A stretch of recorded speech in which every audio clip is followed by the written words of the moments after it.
Rappin' with ReefBum is sponsored by Bulk Reef Supply and Ecotech Marine. Hey everybody, and welcome back to another episode of Rappin' with ReefBum. I'm your host, Keith Berkelhamer. So on today's live stream, we're going to welcome back Dr. Sanjay Joshi. Hey Sanjay, what's up, man? Thanks for joining us again. Hey, no problem. I love doing this. Well, we love having you. We got a whole bunch of people tuning in here. So, folks, I know most of you know Sanjay. He is really like an icon in this hobby. And just a little background. He has written many articles about reef keeping. He has been a speaker at several National Marine Aquarium Society meetings and local clubs. In real life, Sanjay is a professor of industrial and manufacturing engineering at Penn State University, and he is doing us a real solid tonight because he is in the middle of dealing with final examinations for the semester, right, Sanjay? Yep. So I don't know how long we're going to keep him on here, so but we really appreciate him squeezing us in tonight. Sanjay has been keeping reef tanks since the early 90s, and today he co-manages the 500-gallon aquarium at Penn State and has several reef tanks at home, including a 500-gallon tank. Sanjay, welcome back to the show. But before we start talking, I want to just do a little housekeeping, some business here, and thank the sponsors for the show, Bulk Reef Supply and Ecotech Marine. I really appreciate these companies supporting the show, and I also appreciate all you folks in terms of who've been watching out there, and love to see the comments and the questions in the chat. So keep those coming tonight. We got a whole bunch of people coming in here right now. Last piece of housekeeping: all episodes of Rappin' with ReefBum are now available as podcasts on Spotify, Apple Podcasts, Google Podcasts, and Stitcher. So if you want to catch replays of the show, you can do that in the podcast form. Sanjay, you a podcast listener? Only when I'm driving long distance. Yeah. Otherwise, I usually don't have the time to do it. Yeah, I don't. I'm not a big podcast person, but I guess since the show is on all these podcast platforms, I better get to it. Right. You got to keep up with the technology. I'm trying, man. I'm trying. So, how you doing? How's things going with the big 500-gallon tank at home? Yeah, for the most part, things are good. Yeah. As good as not as good as they've been, but overall, there's one thing I've learned after keeping reefs for 30 years, that if things can go wrong, they will go wrong. There's no such thing as running for long periods of time without issues popping up. And every time issues pop up, I realize how little we know of what actually is happening in our reefs. Yes. We somehow had reached a point earlier, I think, in reef keeping where we thought we had a good handle on things. But the longer I do it, I go, I don't think we really have a good handle. We are lucky if you are successful with a reef tank and you've kept it for a long period of time, right? I'm not talking about a couple of years. My tank's been running now in its current form since 2006, right? So that's already 15 years. That's a long time for a tank. I think my record's like 5 years.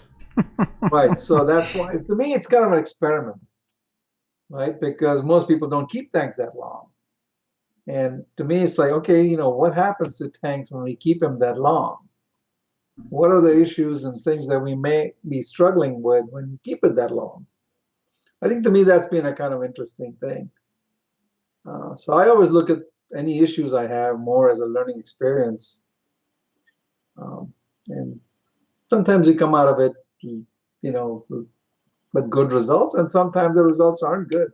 So over the, since 2006, you've had a couple of major issues. You had to reset the tank, right? I've only reset it once, not fully.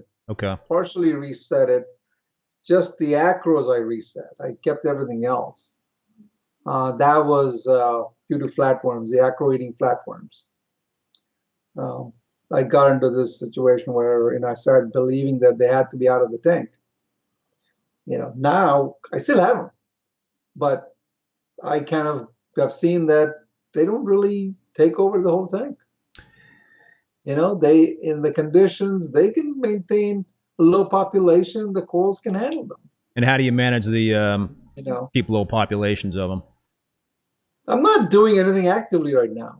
When the populations were high, I was very actively using turkey basters and blowing them off and, you know, having the fish eat them and keep their population under control that way. But lately, I don't even do that. You know, just things are going fine. You know, I hardly see them. Once in a while, I'll find them here and there on a coral when I frag it. But generally, they're not hurting anything. Do you notice like there's one particular colony that's just not looking right, and maybe that is something that triggers a thought in your head that maybe there's acro-eating flatworms, or are you you know, just kind of sometimes thinking about several different scenarios, not just acro-eating flatworms? Well, I mean, I know they're there, right? So it's not like they're not there. It's just that when it's not looking too good, I go, maybe it's the acro flatworms have gotten a little bit out of control on that colony, right? So then I go in and try to base it and see if that's the case. And sometimes that's not the case. You know, nothing flies off that colony when I do it. Right. And it's still not looking good. Right. Yeah. And that's when you start to realize, you know, I don't think I have all the answers. Right. And after 30 years of doing this, I don't know all the answers.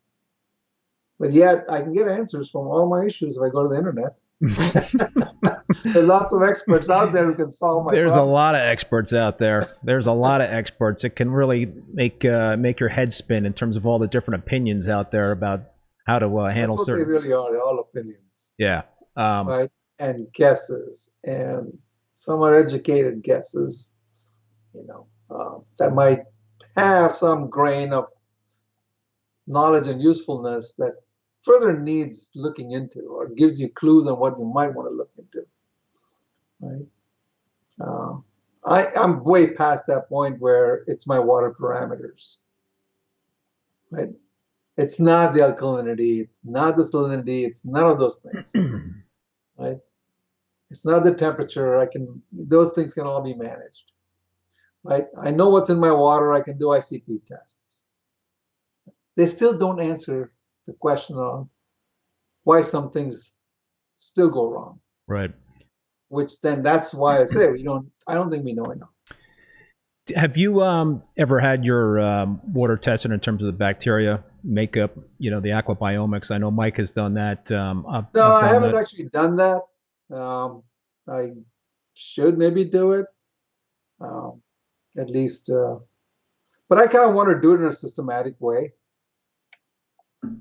where, you know, I kind of have an experiment laid out, so at least I can evaluate how useful these tests might be. Yep. And try to approach it that way, at least get some useful information out of it. I've done bacterial stuff before, a long time ago. When Ken Feldman and I were fooling around with protein skimmers and trying to see what they remove and, you know, what happens to some of them. We weren't trying to identify the bacteria, but we were at least looking at the quantitative mass of the bacteria.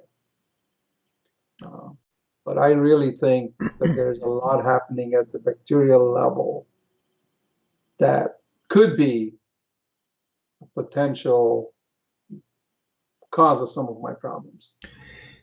Right? It's a guess at this point. Right. You run UV? Sometimes. Do you think that UV could potentially, running UV sterilizer could potentially have a negative impact on a reef tank if you ran it 24/7? You know, theoretically, you've got all the nitrifying bacteria and what have you, the good guy bacteria on the substrate, rock, sand, what have you. But you know, so in theory, nothing good in terms of the free floating that could get zapped by the UV. But what are your thoughts on that? It has to be free floating for one to be able to get into the UV. Right. Right. So only the free floating bacteria would have the potential to be removed by UV. right? But again, I don't know whether it, how much does it remove? I don't know. I don't have any answer to that. And I always look at these things and I go, maybe we should run experiments, you know? And this is, I would love to collaborate with the people who run this aquabiomics, you know, and say, here, you know, these are the kind of questions that I have that I want answers to, right? I'm going to run a UV. Let's take the water that's going in. Let's take the water that's going out. Right? And let's see what the difference is. Yeah. Right? And not just that, you know, I want to try it out with different concentrations of UV. Right. Right? So whenever I want to get involved with these things, I want to do it systematically. I want to be able to come out of it with some answers. Right? May not be the answers I want, but maybe there's a chance that we come up with some answers to these questions. Otherwise, it's all speculation. Oh, run a UV. It'll take care of it. Well, I don't know what it's doing. Well, I'm actually... Right? Until we know what it's doing, really what it's doing, it's all a guess. Yes. Right?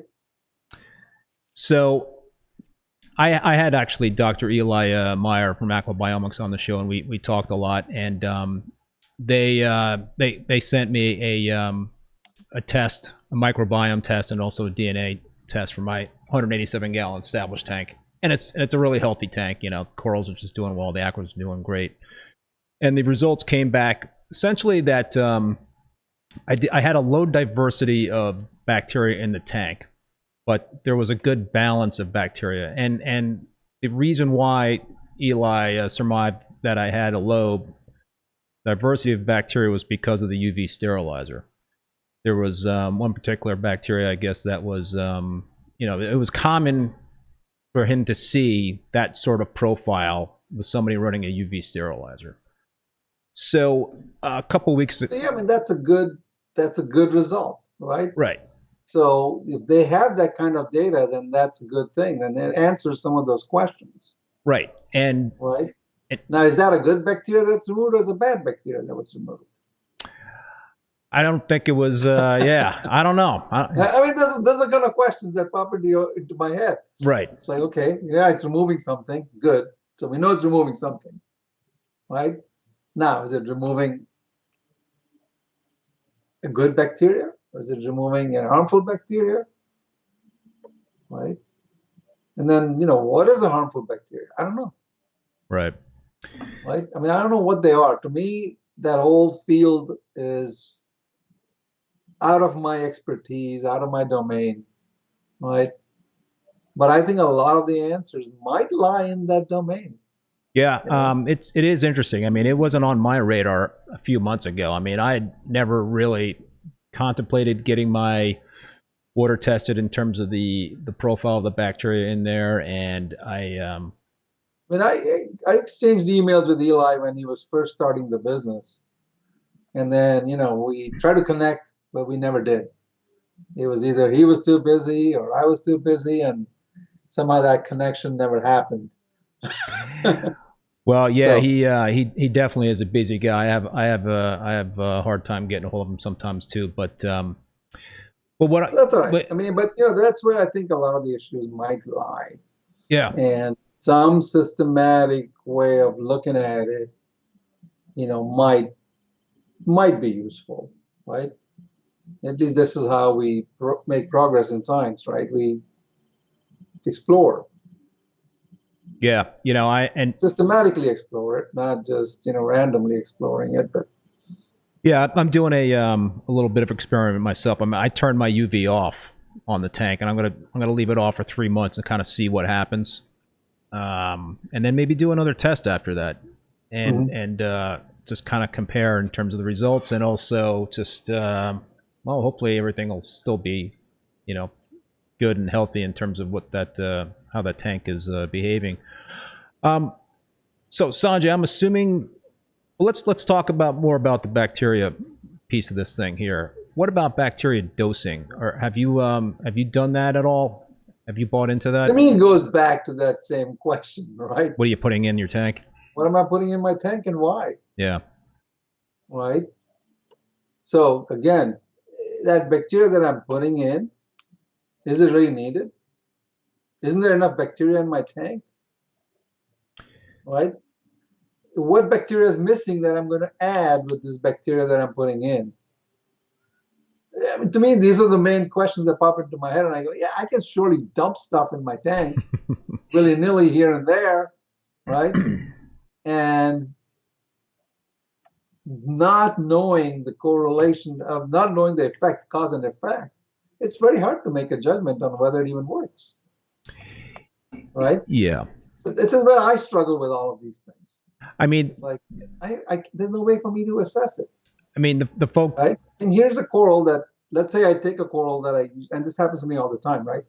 I'll get a coral from somebody's tank, and I'll put it in my tank, and usually it'll bleach initially because I run really high light. Yep. Right? It takes up to 2.5 to 3 months to recover. Right? So if I rapidly make changes in the middle, how do I assess the effect of those changes when things are so happening at such a long time scale? So oftentimes it's the last thing people do, and they go, "Oh, that's what did it." No, it was that 3 months where it was building up its zooxanthellae, it was building all the things, building up its pigments back up, and adjusting to my light. Right? There's so many variables. Right. So the conversations that I've had with some folks about dosing bacteria, and you know, I've kind of surmised this myself, is that the hobby, and I'd like to get your thoughts on this as well, but to me it seems like the hobby's gotten more complicated these days because there's just more options out there in terms of additives and supplements and dosing this and dosing that.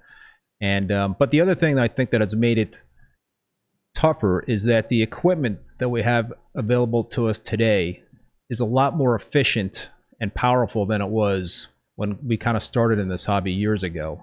And is that one reason why maybe we need to be dosing bacteria, is because the skimmers are so powerful today that they're pulling out, you know, a lot of that beneficial bacteria in our reef tank? I'm going to go back to my favorite question. Are they? What are they pulling out? Yeah. Right?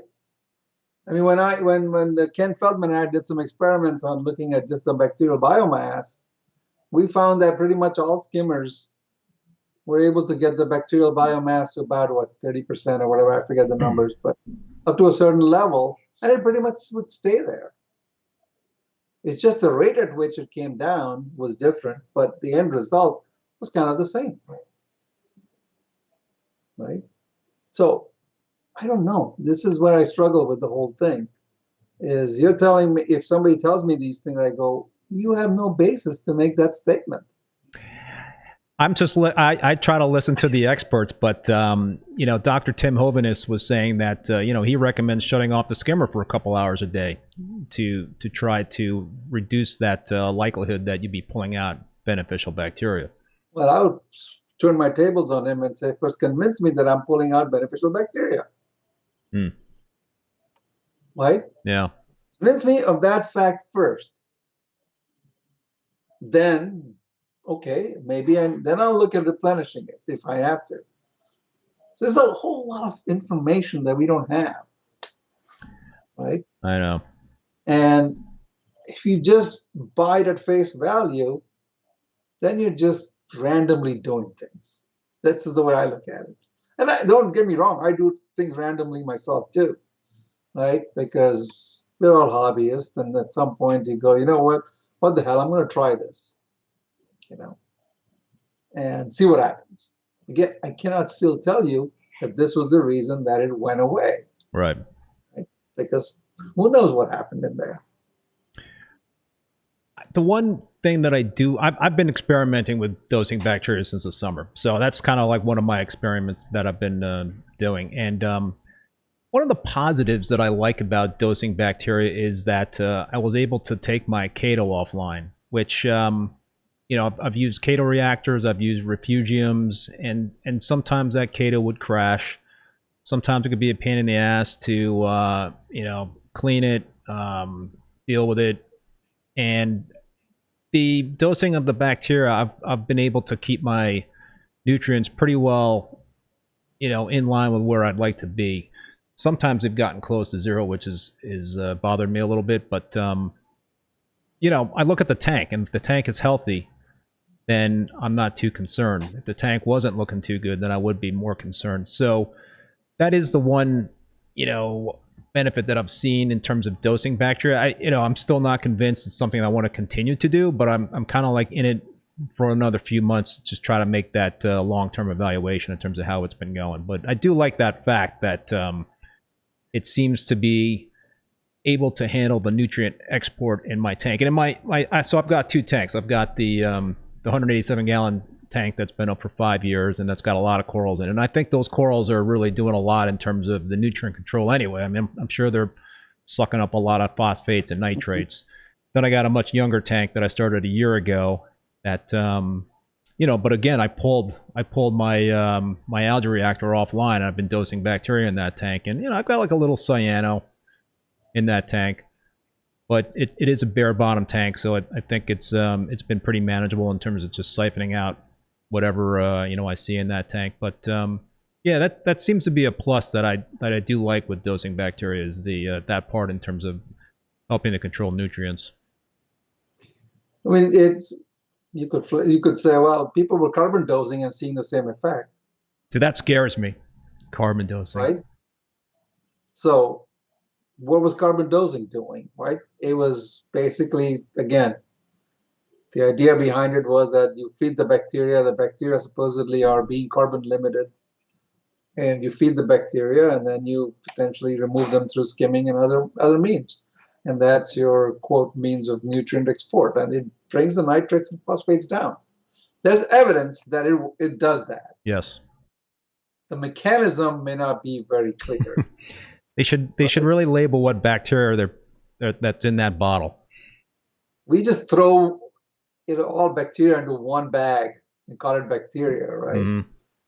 But now we're saying good bacteria, bad bacteria. Well, I don't know which is good and which one is bad. Right, and I do use multiple bacteria, and I guess I'm not exactly sure. And what says is that your bacterial population is constant over time. Yeah. Ratio is constant. Yeah, I bet it's not. Right?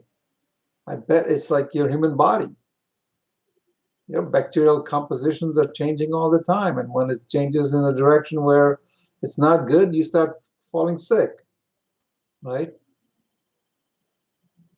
Same thing might be happening to corals. Those bacterial populations might be shifting given environments, and what environmental factors control that. Could be temperature, could be food, could be a whole bunch of things.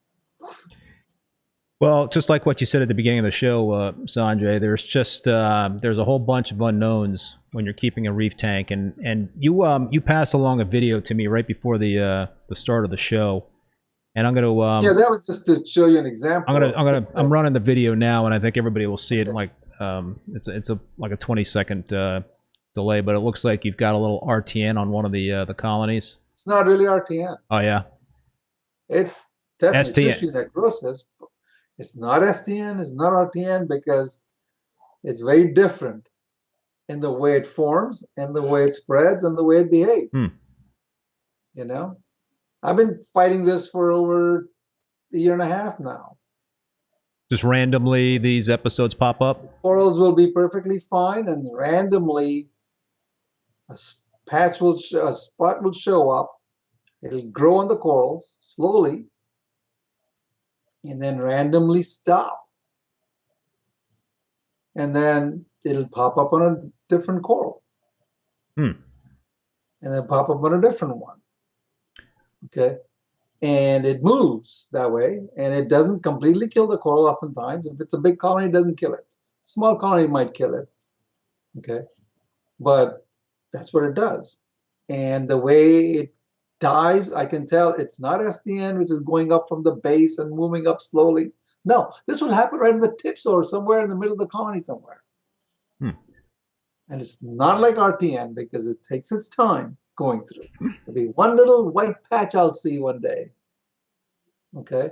And then I go, okay, it started. And I can keep following. It'll keep going. It'll keep going. And then it stops. And then it's gone. I mean, of course, it leaves a dead piece of coral in the middle, but it's gone for a while. And then, oh, that one's got it now, you know?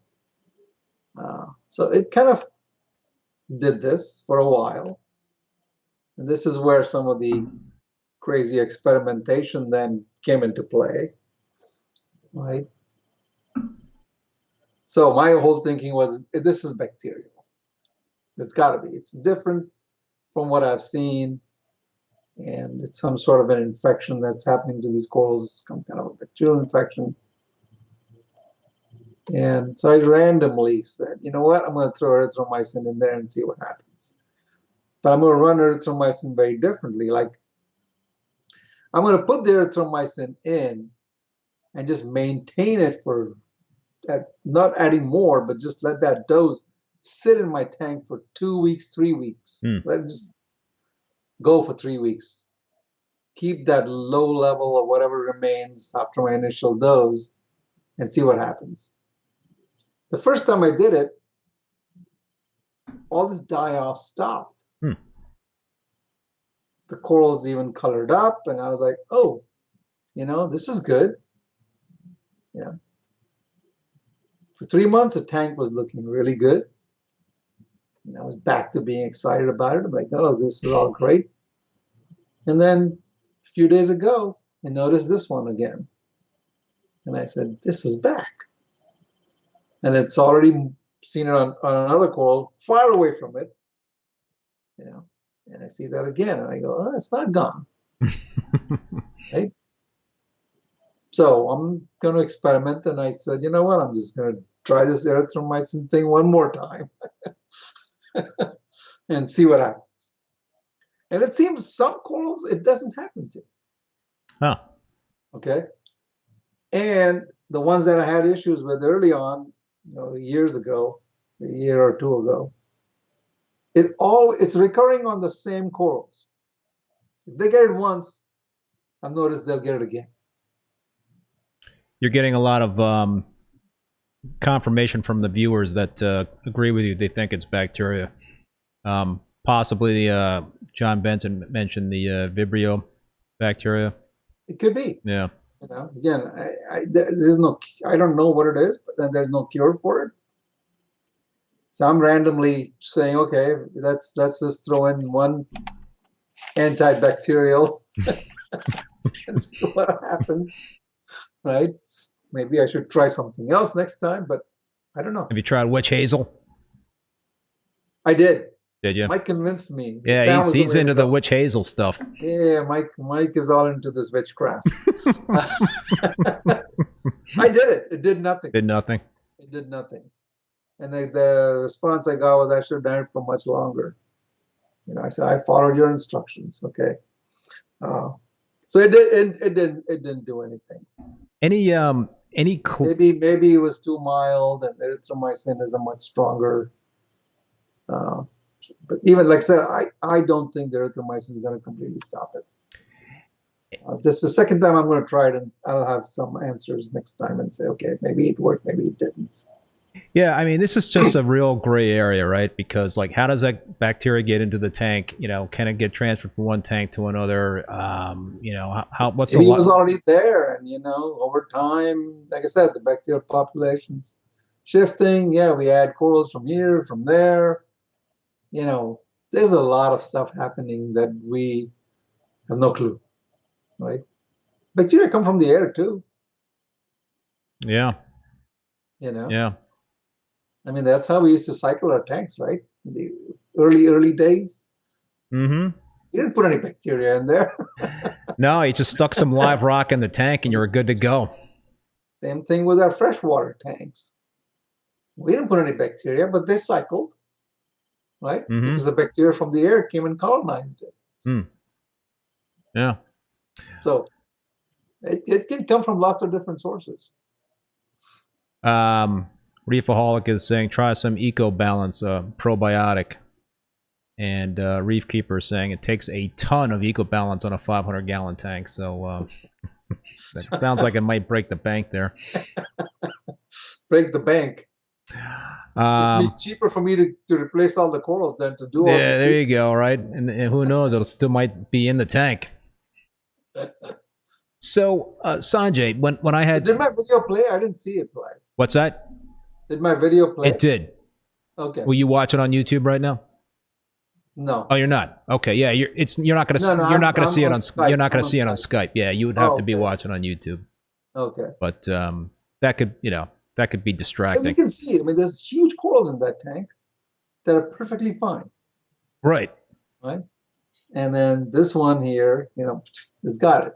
And I've noticed that again, that before they completely start going white, I'll see a discoloration on the corals, and I can almost now predict it.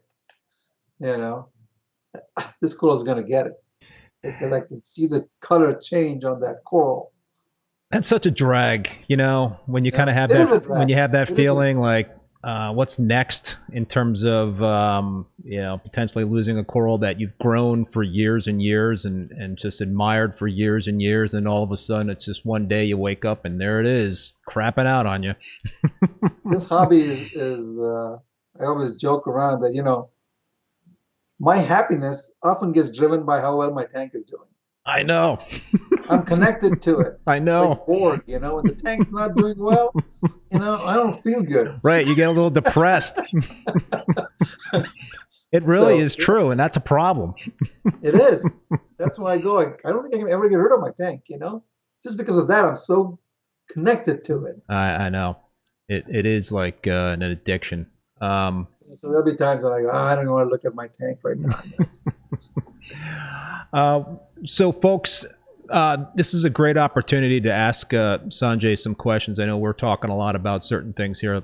Right now we're talking about the bacteria issue. I got some more questions myself for him, but if you wanted to throw some questions in the comments, feel free to do so. And also, if you're digging what you're watching right here, hit that like button so more people can find us on the live stream. So, Sanjay, when I was talking to Mike, was it last week? He was talking about a lot of veteran reef keepers having issues with their tanks, and he thought this was like some sort of trend that's been going on in the hobby lately. Do you agree with that? Do you think there are a lot of folks that that have been reef keeping for many years that are just kind of running into certain issues that they hadn't in a long time, like dinos or RTN, STN, and any theories on why? Well, it depends on what. I could be keeping reefs for a long time, but my tank could be relatively new, right? I would see different problems than what somebody like me, who's got a tank that's been running for 15 years, would see, right? So, yeah, I mean, I do think, and I do agree with them, and we've both talked about this before, that the way we set up tanks today, right, and the advice that we give requires a lot more patience. Yes. Okay. When the trend now is, it's probably a good trend too, in that sense, that it's more sustainable and more reef friendly. I got frustrated with looking at why people were struggling, and I said, you know what, I'm going to do the same thing. I'm going to set up a tank exactly like how people are setting it up today and see if I run into the same problems. Mm-hmm. So I set it up with dead rock. Okay. I set it up with the way we tell people to do things, and I said, all right, this is good, let's go with it. And I tell you what, that tank for the first 2 years was nothing but a series of recurring problems. Yeah. Okay. Some you expect because it's a new tank, and you go, all right, I'm going to see I'm going to see diatoms, I'm going to see algae, I'm going to see some of that. But those can be managed, to some extent. But then you start seeing these other more difficult problems like dinoflagellates. Okay, dinoflagellate bloom. You take care of that dinoflagellate bloom, then you see algae bloom, and you take care of the algae, and now you got cyano. So it's been one problem after the other, and the tank just never have the same vibe like the old tanks used to have. Again, this is again speculation. Our old tanks, we used live rock, came from the ocean. Probably came with lots of different bacteria in there, right? A lot of die-offs happened with those tanks, right? And there was always, initially, there's a lot of die-off that led to high nitrates and phosphates in these tanks. Yep. Or higher nitrates and phosphates than you get when you start with dead rock. And now you end up with this situation of a very kind of starved tank being blasted with light and creating the perfect storm for nasty things to happen. But I think if you wait 2 years, those problems start to go away. You know, just took 2 years. Don't want to wait 2 years. I had we might have talked about this last year. I always tell people use extra, if you can find live rock from somebody's tank, it's a good way to seed things. Yeah. But then people go with bottled bacteria where I have no clue what's in there. You know? Yeah, we probably talked about this last time you were on, but you know, my 4.5-year-old, 5-year-old tank, when I started it, I started with dry rock for the first time ever. I started, you know, dry rock only tank, exact same thing that you're talking about. For 2 years, it was one problem after another, and eventually I got so frustrated that I rebooted it and started with live rock. I found Haitian live rock, and you know, since then the tank has thrived. And then last year, when I started the Peninsula tank, it's a 225-gallon Peninsula tank. I decided to find some live rock for it, so I found some great stuff from KP Aquatics. They have this, I guess, aquacultured Gulf rock or Keys rock or whatever. Yeah, Keys. Yep. And you know, I was able to get it actually shipped overnight at a reasonable price. I think for $100, 100 pounds of live rock, it cost $200 to ship it overnight in water. So it wasn't wrapped in newspaper. It was actually in water. And when it showed up, it had just everything just crawling all over it, and it was awesome. But so I put that in the tank, and it cycled in a week. No bottle bacteria or anything like that. But it was also it's a bare bottom tank. And 3-4 months into it, I did get a real big dinos outbreak, which surprised me because I didn't expect that. But I think I also did my nitrates and phosphates were getting close to zero, so I started feeding a lot more than what I had been. So I think that there was like an unbalance that the dinos kind of jumped on, and that's how the outbreak happened. But UV just wiped them right out. So that yeah, that's what I do too. When I get dinos, I run UV and it wipes them out. So that was keep it in the dark and run UV. Yeah. So, but since then the tank has been thriving. You know, no issues with the tank, and so yeah, I'm a big fan of live rock, and you know, a lot of people out there use dry rock. I've talked a lot about this, and you know, dry rock is okay. And I mean, I put several chunks of dry rock in my tank, but I put them in an established tank. Right. And I did it purely with dry rock. There was a series of problems. So I think if I had to redo it, I could still do it with dry rock, but I have to be more patient. I wouldn't be turning on my lights for like 6 months. I ran my lights. I ran my lights at 10% for 5 months before I put any corals in. And so you know, give the other things a chance to bacteria to grow and all those things. And right, a lot, you know, and this is a question I would be curious to hear your answer on.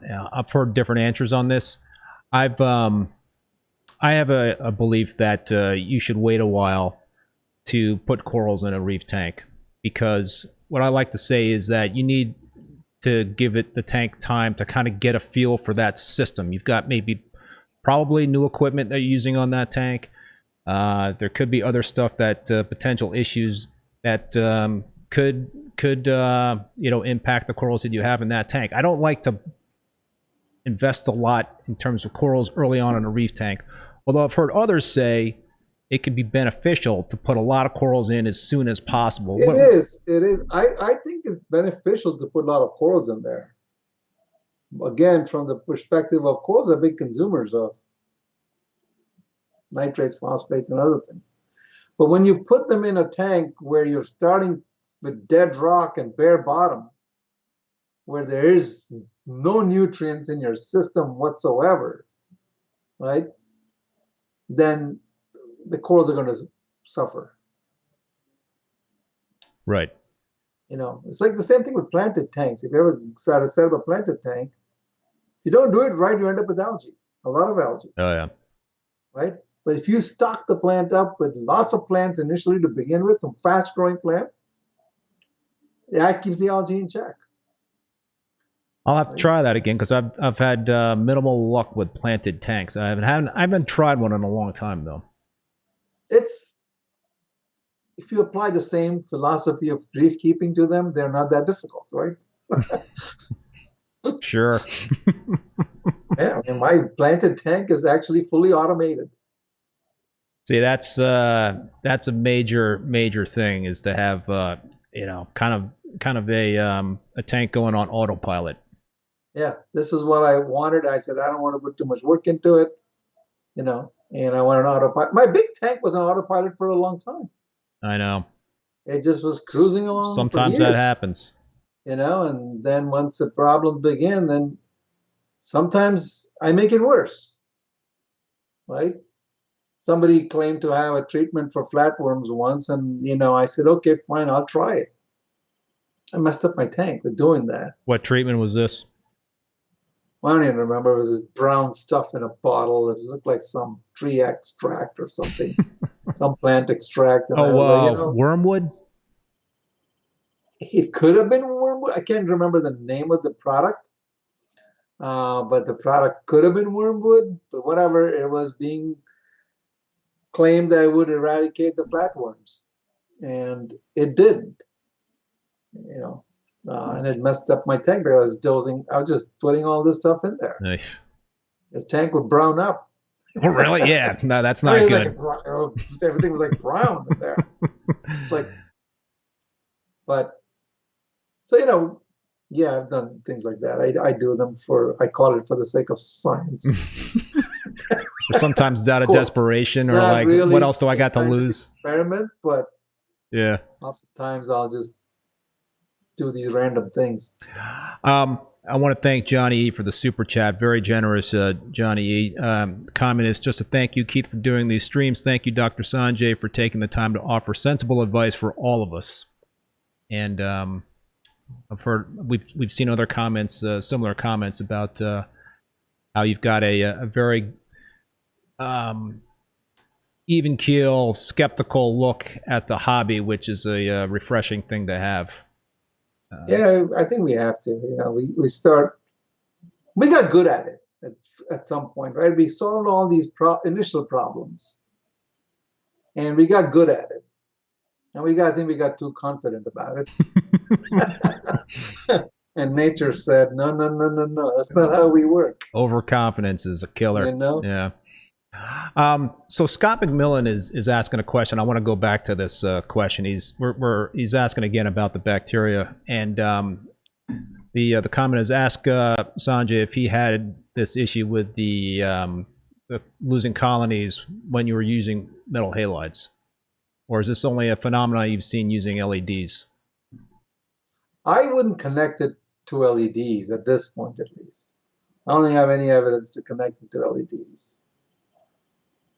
So I was having RTN before with metal halides, yes. Was I having STN before metal halides? Yes. Okay. Right, but when I was using metal halides, this tank was 5 years old. Right. I used it for the first 5 years of its life. Right now, the tank's 15 years old. So I can't connect. I ran LEDs for 10 years. I've only seen this problem in the last 2 years here. Okay. Yeah. So. Right? I think that answers that question. I don't think I can make that jump. No. And start saying it's the LEDs. Reef Keeper is commenting, I bet Sanjay tried Purge for the aqua-eating flatworms, wiped out many of the tanks. Maybe that's what It might have been might have purged. been purged. So the lighting question I was just asking you, it's a good transition in terms of what I was talking about with Mike last week when he got a visit a while ago from Tulio from Reef Brite, and Tulio came over to Mike's place and brought his photo spectrometer there, and he found out that under Mike's LEDs, I think he's got radions, that none of them produced UV light. And the manufacturers say there is UV, but the test revealed there was very little UV light. And so Mike was wondering whether the lack of UV light in tanks lit by LEDs is actually contributing, to more pathogens that can cause these kind of events, I guess, that you're seeing in your tanks. But I don't know. What are your thoughts on this? I guess I go back to what I said earlier. Yeah. Convince me that UV actually kills bacteria to begin with, right? First, that's the first step. Otherwise, all speculation. Right. Right? People have already shown us that they can get corals to spawn and propagate without using metal halides. They're using LEDs, right? And these are corals that they've grown from frags and got them to spawn. Right. So if there wasn't enough UV in those lights, or if the corals needed UV, it's definitely not hurting their growth or ability to propagate with LEDs. So how do you make that connection? Right? That, well, there's something missing with LEDs, right? Maybe there's something missing, but is it affecting the life cycle of the coral? Right? Is it affecting the bacteria? That's a different question that I have no answer to. But I don't feel comfortable making that jump. Yeah, I don't know. I guess he basically is adding halides to his LEDs, and we'll see what happens. But see what happens to what? That's always my argument with Mike. Mike, coral that's bleached takes me 3 months for it to recover and look like it's settled in my tank. If you keep making changes every month, I don't know how you can tell if it's made any difference. Right. Yes. It's right? You got to keep some things constant. If you're going to do these things, you should at least pick a longer length of time, control all the other variables to some extent as best as you can, to be able to make some reasonable judgment. I'm not even calling it science, because you'd have to replicate experiments and do all of that stuff, and have much tighter controls, right? But I don't know if you need all that science, but definitely we can extract enough useful information, I think. But it's not going to happen if you're going to change things on a weekly basis or monthly basis, when things sometimes take 3 months to stabilize. Right. It's so tempting, if you have an issue with the tank, to try to sort of throw the kitchen sink at it and try a few different things. But when you do that, then you're really kind of searching for answers in terms of what potentially may have solved or didn't solve the problem. Yeah, I don't think you're searching for answers. All you're doing is trying to resolve that problem. And I've done that too. Like I said, don't think that I don't do those things. I've done that too, because it's back to that thing. When your tank's not doing well, I'm not doing well.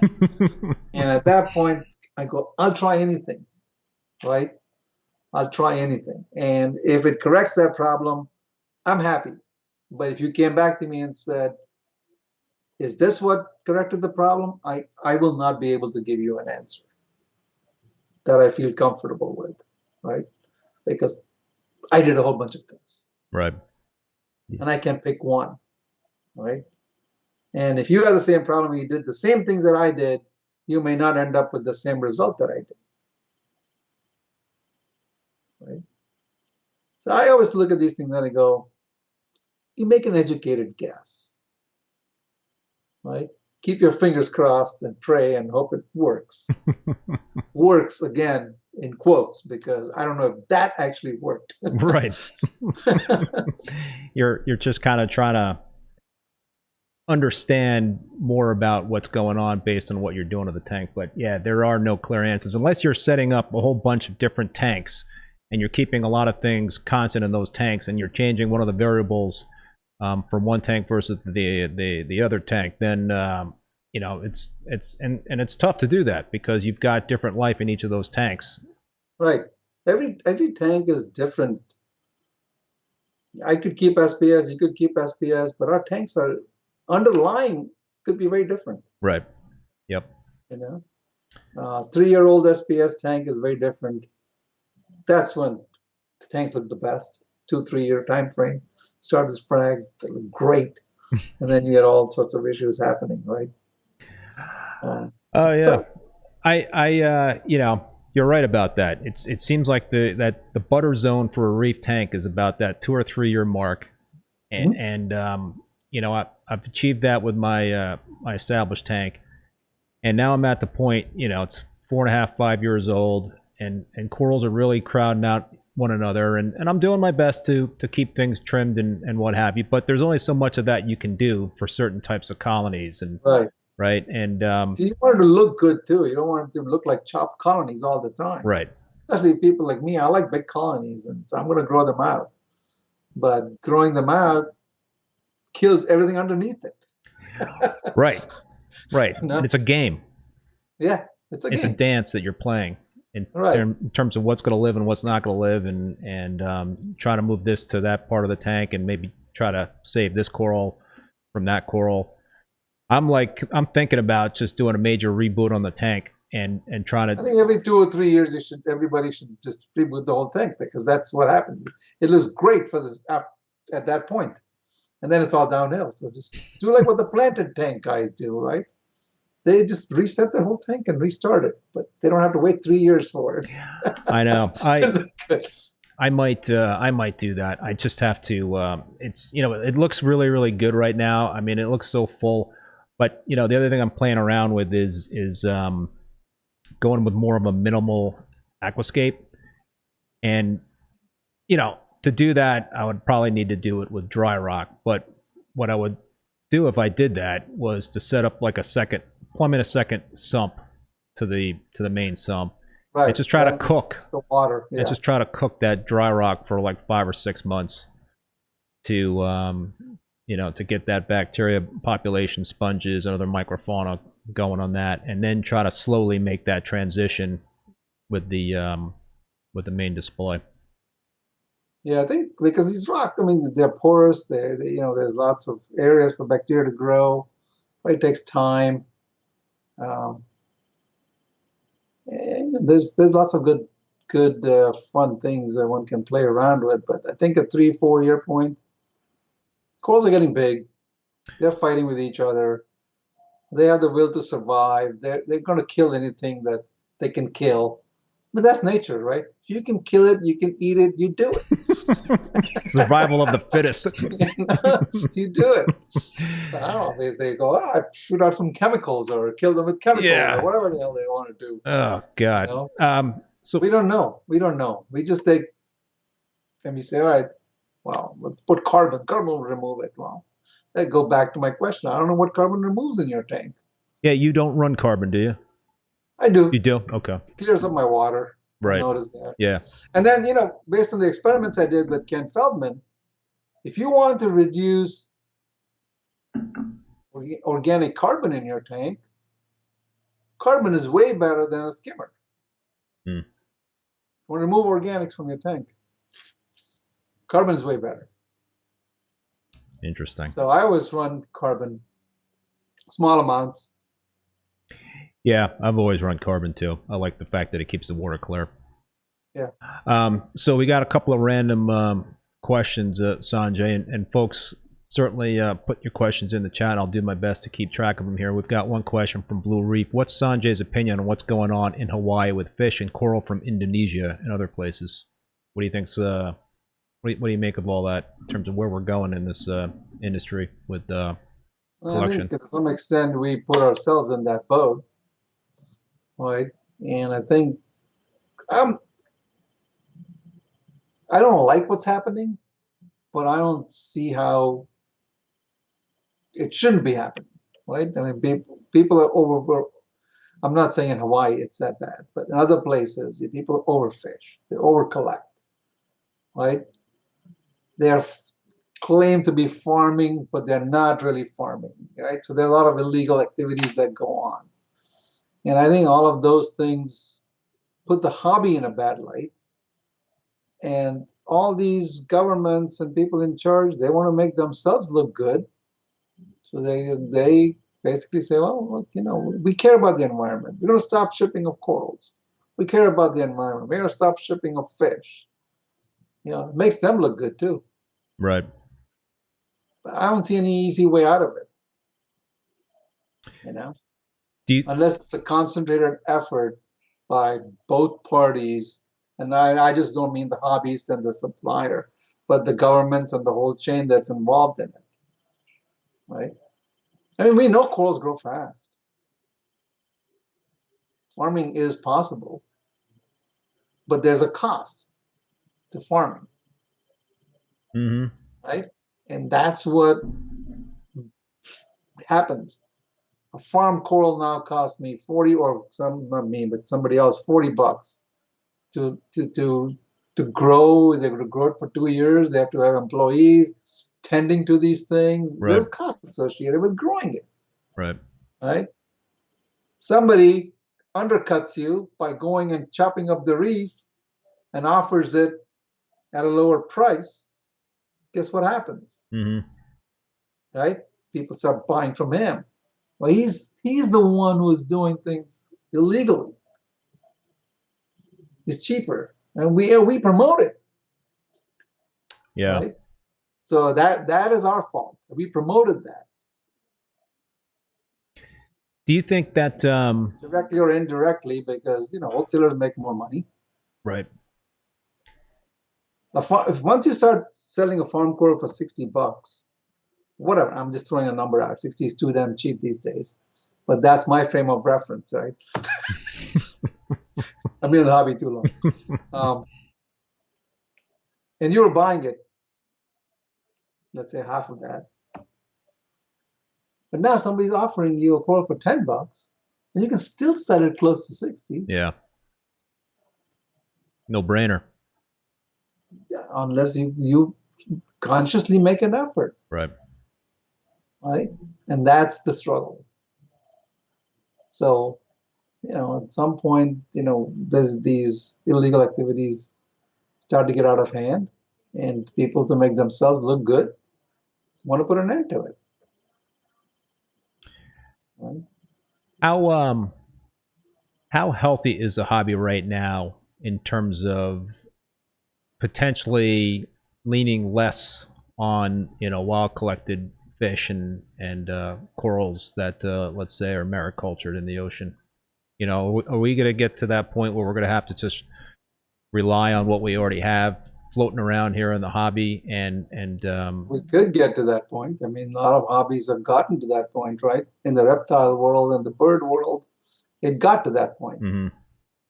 It might get to the same point with this hobby. But I like to see all this new breeding that's going on, and people are breeding more fish, and there's a lot of exciting things in that respect, right? But again, you're gonna have to pay for it. Yes.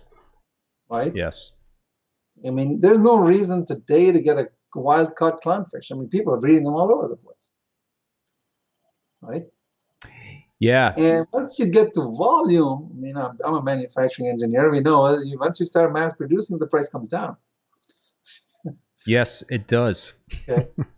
So with clownfish, I think there is a mass production reached, right? We can mass produce these things. With other fish, we're not there yet. No. Right? So there is going to be a huge premium for them. And people, when the hobby gets expensive, you're going to have less people in the hobby. Yeah, and that's a... Or the tanks get smaller and smaller. So, you know, that's what's gonna happen. You know, that's a good segue into something I wanted to ask you in terms of, you know, the prices of corals these days, and the astronomical prices of some of these corals these days is just to me mind blowing. You know, the rainbow tenuous out there, and all these other doohickeys that show up with slick marketing names. You know, paying several $100s for a 3/4 inch frag is I don't know. It just seems like there's a lot of maybe newer people out there in the hobby that they're kind of growing up, and this is something that they're seeing as possibly the norm. But what are your thoughts in terms of what's been going on with prices of corals and all that I mean, sort there's of thing? two aspects to it. One, the prices of mariculture stuff is going to go up for several reasons, right? One, the cost of labor goes up. Then the shipping is crazy right now, right? COVID changed that whole equation. You talk to anybody today who's importing stuff, ask them what their shipping costs were before COVID and what they are today, right? That is a huge amount. Yeah. And it's crazy when you listen to the numbers. It's huge. So where does that cost? That cost of shipping has gone into the cost of the coral also. Yeah, right? That's a good point. So that's one thing, but that is unavoidable, right? It may come down. The cost of shipping may come down, will come down. I shouldn't say may come down. It will come down, right? But at the same time, there's this whole other aspect of the hobby that you pointed out, where you have these crazily priced frags, right, that are based solely on a picture taken under some weird conditions under which that coral will not grow, most likely. Okay. Well, we took that picture. It looked awesome in that picture, right? And people want it. And I always tell people, have you ever seen a colony of that coral grown out? It's going to look just the normal, like a normal coral looks. Mm-hmm. It's not going to have all that coloration in there. Right. It's not going to have it. These are all macro pictures taken under intense blue lights and then photoshopped. Right? So at this point, all you're doing is you're buying that coral for its name and I guess the pride or whatever you want to call it, of saying that I own this coral. Right? Whether you're, you know, oh, I have this coral. You know, I've taken a lot of these corals. I sit in a good position where, to me, I can, you know, get what I want oftentimes without having to pay an arm and a leg. But I've grown these out. I've grown some of these corals out. And if you saw them in my tank, you wouldn't even ask me for a frag of them. And this happens to me all the time. People come to my house, they'll see my tank, you know, and I go, you know, if you want any frags, I'll give you some frags, and they'll point to a few corals that they know the names of. But they'll never pick some of these really fancy named corals because they don't look the same like their pictures. Until I tell them, oh, this is such and such, and they go, oh, then I want a frag of this. You know, it's very interesting to look at a fully grown coral colony of some of these corals, and you'll see that no, that colors are not there. Right, because you run full spectrum lights, right? I mean, you're running your LEDs. Yeah, but that doesn't matter. I can put my tank on blue lights, and it looks just like anybody else's blue lit tank. Right.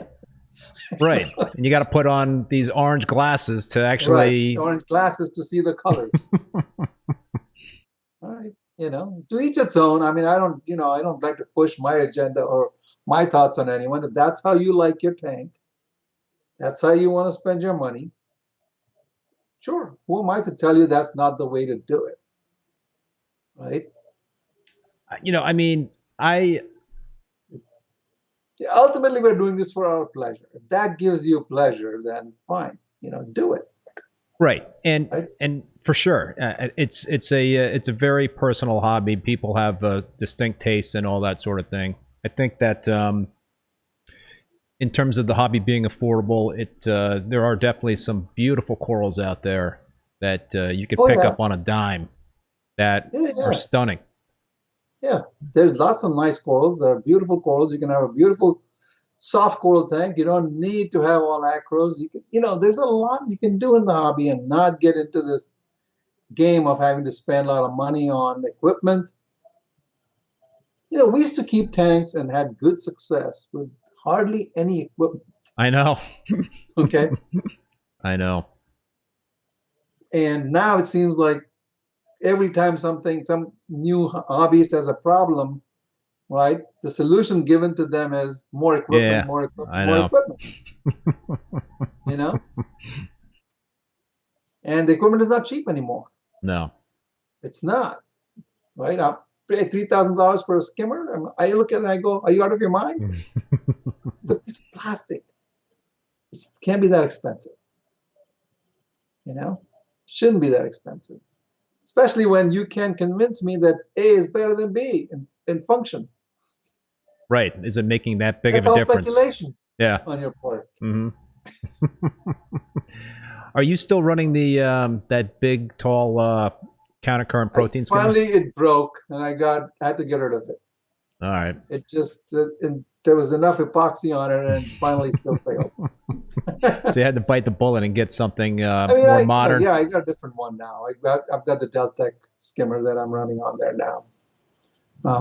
There are a lot of advantages to the newer skimmers compared to the old ETS that I had, primarily on power consumption. I was running an Iwaki 55 just to drive that skimmer, right? And now this Deltec with its DC pumps and low power pumps, it's using 1/3 the power of what I was using with my big skimmer. And functionally, I think they would perform just as well. Right. I just remember it being easier years ago. That's all. I think it was just easier. So why was it easier? Let's put it that way. Why was it easier? Like you said, there was less stuff to worry about. Right. That's why. There's a lot less stuff to worry about. I always tell people, if you add more equipment, there's more opportunities for things to fail. Right. Every piece of extra equipment you add, there is an additional point of failure in your system. Right? Exactly. And we've gotten to the point where we think if a piece fails, we have to, things are going to go wrong. No, they don't. I can run my tank without a skimmer for days and have no problem with it. Right? But we've conditioned people to think that if the equipment fails, the tank's going to go to hell. No, it's not. Right? I have 10 lights on my tank. If 2 of them die, I still can run my tank and it'll be fine. Right. You've got a lot of redundancy with the 10 lights. Yeah. So so this is what happens. You don't have to be panicking and reacting rapidly to a lot of these things. We got a nice comment from Dusk194. I could listen to this all day. Thank you for hosting Dr. Sanjay Joshi and continuing to host excellent discussions. So I don't know how much longer I want to keep you there, Sanjay, because I can keep talking just like you can keep listening. I can keep talking. All right, folks. So you heard that. So if you have any more questions, put it in the chat.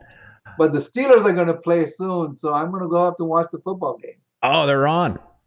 Yeah, the Steelers play the Vikings on Thursday. Ah, there you go.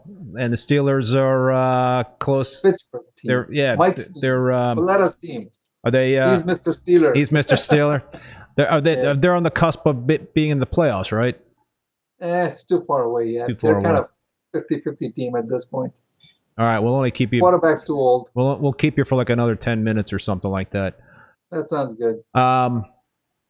So one other thing I wanted to ask you, just in terms of livestock, clams. I used to find clams to be very, very easy to keep, and I kept them in my reef tanks for years. I kept these teardrop clam, blue teardrop, gold teardrop clams. Well, when you say years, how many years? How many years did I keep them in the tank? Yeah, the same clam. Oh, 4 or 5 years? Or is that... What's the lifespan of a clam? I don't know, but all I know is that when I tried clams recently, the last few years, they're crapping out after a year or something, if that. Yeah, I have lots of clam skeletons. And what's your theory on that? I don't know. I just don't think that maybe they don't get enough of light, they don't get enough food, maybe, you know, they starve. Maybe they get a disease. It's hard to tell. But yeah, I mean, I was lately, I'll keep a clam. I've gotten them as really small ones, and I'll grow them out fairly decent size over 4 or 5 years, and then they just crap out. You know, I don't even. So I don't know whether the life of these clams are probably, you know, raised artificially. You know, they're being raised. They're not being collected from the ocean, and maybe that may have something to do with it. I don't know. I have not had good luck with clams in the last several years. I've stopped trying. I've stopped trying. And the last ones I really tried and had good luck with was this really teeny tiny squamosas, blue squamosas. Yeah, I lost a couple of those. And those, I mean, I grew them out to like 6 inches. Oh, really? Yeah. Oh. Yeah, and then this is just crept out after that. This spawn, I mean, for the first time in my life, I actually had both eggs and sperm from the clams that spawned in my tank. And these were these ones I grew out from 2 inches. Wow. Yeah, that's. Yeah, so I thought, oh, these will last for a while, and then they just crapped out one day. Yeah. I have Gyres now. They got like from ORA, like tiny ones, and those are like about 4 or 5 inches now. All right. Well, it sounds like you're having a little. I can grow them. I mean, I can get them to a size, but they don't seem to live long. I can't even get them to grow a little. You know, extend the shell. You know, get a little white edge on the shell. I'm not even growing them. That means it's not. Yeah, they're not growing. Yeah. So something's going on. All right. I mean, one of the things that happens with clams, I think this is, again, I'm not 100% sure, but this is what I noticed with one of my old Gyres that I had that was like 18 inches in the inside. As they get older, I think the mantle gets thicker and thicker, and light penetration might be an issue. We don't have enough light, you know. Yeah, no. But I can't say the same thing for these squamosas or stuff. But yeah, it's a shame. Beautiful animals. All right, Sanjay, let's wrap it with one final question from somebody. Mike the newbie is asking Dr. Sanjay's parameters, please. They're not going to be any different from what people talk about, right? So my temperature usually will run, like this time of the year in winter, tank runs around 77 to 75 degrees range. It's cooler in the basement. I don't heat the basement. And tank runs around that temperature. In the summers, that temperature will get into the 80s. It'll get up to 82, 83 on a good hot day outside. But it happens gradually, so I don't really worry too much about it. Yep. So the pH generally tends to run a little bit low because of my calcium reactor. So it'll run from 7.9 to about 8.2 in that range. Yep. Alkalinity, I tend to run my tank at a higher alkalinity usually. So I'll run it close to between 9 to 10 range. I've run it in the past all the way up to 12. 15 is a problem. Yeah. 12 is okay. 15 was definitely a problem. The chalices didn't like it. They didn't like that at all. What else do you want to know about? Nitrates, phosphates. Again, mine usually tend to run higher than what most people's tank run at. Right? My nitrates, right now, I tested them this weekend, they were around 15 to 20 range in there. Phosphate also usually runs higher than most people's tanks. I've had the phosphate go all the way up to 2. Wow. That is a problem. Yeah. Right? 1 was not a problem. Mine usually runs somewhere around 0.8. Not 0.08, 0.8. 0.8. Yeah, that's high. But you don't have any problematic algae, right? Maybe cyano every now and then? Yeah, once in a while there'll be cyano, but I don't worry about cyano And unless it gets really bad. what's your main source of nutrient export at this point in time? I have skimmer. I run the algae reactor on and off. Usually, even if I don't do anything, it kind of stays around those numbers. Yeah. Well, you know, like you're saying, if you don't really have the issues with the tank is looking good, then why chase numbers? Yeah, I don't chase numbers. I mean, and I've noticed that when I try to chase numbers, sometimes I mess it up. Yeah, me too. Chasing is not good. No.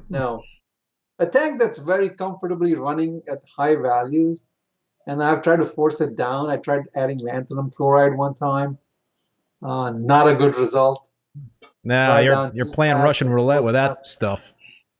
So, you know, yeah, the less you mess with some of those things, the better off you are. I mean, I got one system that's running on very low nitrates and phosphates, like near zero. Tank looks great. And I got another system that, you know, I've got nitrates about 10, 15 or something, and phosphates are like, you know, close to 0.1. But I'm not trying to chase numbers in either of those tanks because they're looking good, right? So why mess? Why mess with something if it's looking good? Now, I keep a lot of fish. I have like 60 fish in my tank, and I feed a lot. Right? That's the other thing. My fish are all nice and fat. Yeah, fish poop is good. They spawn every night. You know, they're happy. So yeah, I do tend to do that. So that's, you know, this is, my corals are not starving for lack of food because there's a lot of enough waste product from the fish. Right, you're not dosing any aminos or coral food. You're just feeding your fish and letting the fish poop. Just feed my fish. Yeah, same with me. Yeah. Yep. Somebody asked calcium and magnesium. Same. I mean, calcium runs around 400s, 420s, you know. It can go down to 380 and you don't see problems. It'll go down to even 350. You don't see problems there. 270, I've seen problems. Mm-hmm. Okay. So I usually don't worry too much about the calcium levels unless they get too low. Magnesium runs around 13 to 1400. Right. Yep. Yeah. I've noticed that if the magnesium levels drop, it's hard to keep the calcium levels up. Yeah. So when I start to see a drop in the calcium levels too much, then I know my magnesiums are usually dropping. Right. And I always find that, you know, if things start getting, you know, in a range that you don't want them to be, as long as it doesn't happen too quickly, you know, if it's a gradual type of thing that you can kind of address without any drastic changes, then I think that's fine. Yeah, that's the interesting part about drastic change, right? If it drastically changed today for some reason, and then 3 months later that coral dies, did it die because of the drastic change? It happened 3 months later. Yeah, I don't know. Right. I don't know. So these are the kind of things that I grapple with oftentimes because I go, is this a thing that happened enough that at that time that somehow messed up the coral, but it took a while to die and shut down? Right. What's the lag effect? I don't know. Yeah, we don't know what that lag is. Yeah. You know. All right. It would be so easy, so much easier the hobby if things happened right away. Yeah, that doesn't happen. It's only bad things that happen right away. Yeah. And then, good things take a while. And then get us depressed. Yeah. All right, Sanjay, I'm going to let you go watch the football game there. But any final thoughts before we wrap? Have a good holiday, everybody. You know, enjoy your vacation. Don't become a slave to your tank. Spend some time with your families. That's the one thing I learned to do very quickly. That's why my tanks are very automated in a lot of ways. Because I like to push them to the edge where I can run them on autopilot so I can do other things. Yeah. There were times when I would travel and be stressed out about my tank. And that was never a good thing because I didn't have fun. And then, of course, my family didn't have fun because I wasn't having fun. It showed. So, yeah, don't totally become a slave. keep your tanks where you're comfortable with leaving them for a while. Set them up that way. I don't let my controllers make decisions for me. I let them monitor and tell me something is wrong, and I can remotely make a decision. Yeah, I learned that too. I totally agree with that, and that's I get just too scared with letting a computer make a change to the tank. Right. Yep. All right, Sanjay. Well, listen, man. All right, I want to thank you so much for being a guest again. We'll have to try to get you and Mike on together at some point after school is out in May. You'll have to put a time limit on how much Mike can talk because he won't stop. All right, folks. Well, listen, on that note, I want to thank you all for tuning in. I also want to thank Bulk Reef Supply and Ecotech Marine for being a sponsor and supporting the show. And yeah, if you have any more questions for Sanjay, just leave them in the comments, and we'll address them the next time we have him on. My next live stream is going to be on Thursday, December 16th at 7 p.m. Eastern Standard Time with Andrew Sandler, who has a 17,000-gallon reef tank. And that should be a very interesting show, so please tune in then. Until then, be safe, be well, and we'll see you next time. All right.